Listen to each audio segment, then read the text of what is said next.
मैं तुम्हें चोट नहीं पहुंचाऊंगा। एक महिला ने गलती से एक राक्षस बना दिया जो इंसान और जानवर के डीएनए का मिश्रण था। उसने उस जीव को बेहोश करने के बाद कुछ परीक्षण किए और पाया कि उसकी कोशिकाएं इंसानों की तुलना में हजारों गुना तेजी से पुनर्जीवित हो रही थीं। उसने फैसला किया कि वह खुद ही उसे पालेगी।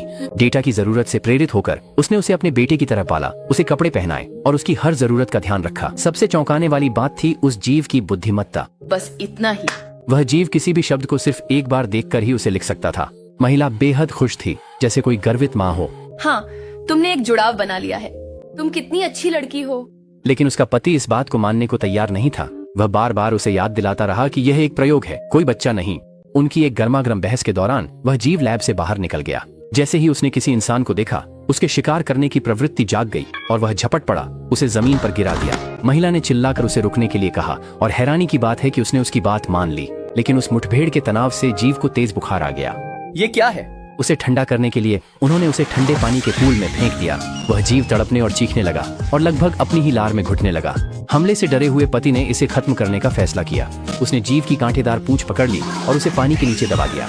महिला ने बीच में दखल देने की कोशिश की, लेकिन उसने उसे धक्का देकर एक तरफ कर दिया। जल्द ही वह जीव हिलना बंद कर गया। जैसे ही वह रोने लगी, एक चमत्कार या कहें एक बुरा सपना घटित हुआ। वह पानी के अंदर सांस लेने लगा। पता चला कि जीन स्प्लाइसिंग ने उसे उभयचर बना दिया था। इतनी बड़ी वैज्ञानिक संभावना देखकर पति का मन अचानक बदल गया।